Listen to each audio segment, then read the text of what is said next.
चलिए देखते हैं आज एक रहस्यमयी कहानियाँ जिसका नाम है खौफनाक रहस्य।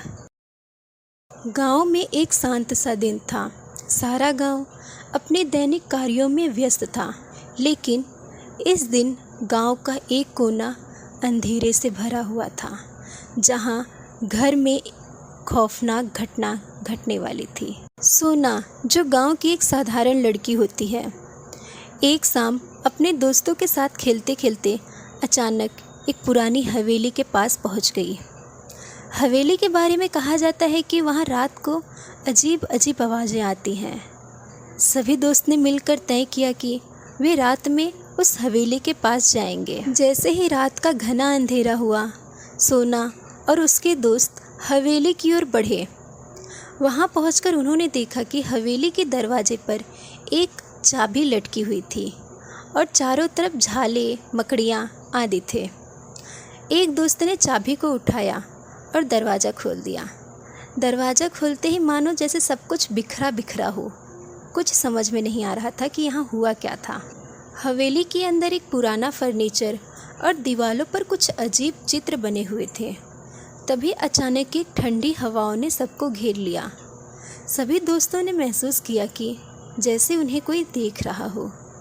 सोना ने अचानक एक चीख सुनी। उसने अपने दोस्तों से पूछा, क्या तुम्हें कोई आवाज़ सुनाई दी? लेकिन उसके दोस्तों ने कहा कि नहीं, मुझे कुछ नहीं सुनाई दिया। क्या हुआ? तभी सोना ने दीवार पर एक तस्वीर देखी। यह तस्वीर उसी गांव की एक लड़की की थी, जो कई साल पहले रहस्यमय परिस्थितियों में अचानक गायब हो गई थी। उस लड़की का नाम राधिका था। सोना ने महसूस किया कि जैसे राधिका की तस्वीर उसको देख रही हो, मानो तस्वीर की आंखें खुली हो। सभी दोस्तों के साथ वापस लौटते वक्त सोना ने महसूस किया कि उसकी कुछ चीज़ें वहाँ छूट गई हो। उसने अपने दोस्तों से कहा कि मुझे राधिका की कहानी जाननी है। मुझे पता लगाना है कि आखिर राधिका के साथ हुआ क्या था। अगले दिन सोना ने गांव के बुजुर्गों से राधिका के बारे में जानकारी जुटाई। बुजुर्गों ने बताया कि राधिका की शादी एक ऐसे लड़के से हुई थी जो उसे कभी खुश नहीं रख पाया। गांव में यह भी अफवाह थी कि उसने आत्महत्या की थी, लेकिन उसके परिवार वालों ने कहा कि राधिका को जलाकर मारा गया है। सोना ने यह निश्चय किया कि वह राधिका की आत्मा को शांति दिलाने के लिए उसकी कहानी को उजागर करेगी।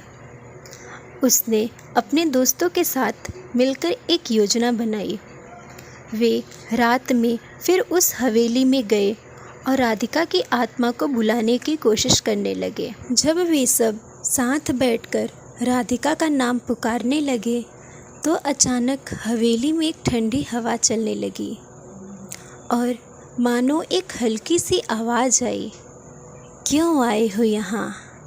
सब लोग तो डर गए, लेकिन सोना ने हिम्मत जुटाकर कहा, हम तुम्हारी मदद करना चाहते हैं राधिका। तुम्हारे साथ जो हुआ उसे सबको बताना चाहते हैं। राधिका की आत्मा ने कहा, मैं यहाँ तब तक रहूँगी जब तक मेरी हत्या का रहस्य सबके सामने नहीं आ जाता। उसी रात सोना और उसके दोस्त ने गांव के लोगों को बुलाकर राधिका की कहानी सुनाई। सभी ने मिलकर उस लड़के और उसके परिवार के खिलाफ आवाज़ उठाई। अंत में राधिका की आत्मा को शांति मिल ही गई। वह हवेली से गायब हो गई। गांव वाले समझ गए कि राधिका की आत्मा केवल एक रहस्य नहीं, बल्कि उस दर्द की कहानी थी जिसे सुनना और समझना बहुत ही ज़रूरी था। इस तरह एक रहस्य से भरी हुई कहानी ने गांव को एक नई राह दिखाई और सोना ने यह सीखा कि कभी कभी अतीत के पीछे छिपी हुई घटनाओं या रहस्यों को उजागर करना ही सही होता है। तो आपको हमारी आज की खौफनाक रहस्य की कहानियाँ कैसी लगी? अगर आपको मेरी कहानी अच्छी लगी हो तो वीडियो को लाइक और चैनल को सब्सक्राइब ज़रूर करें।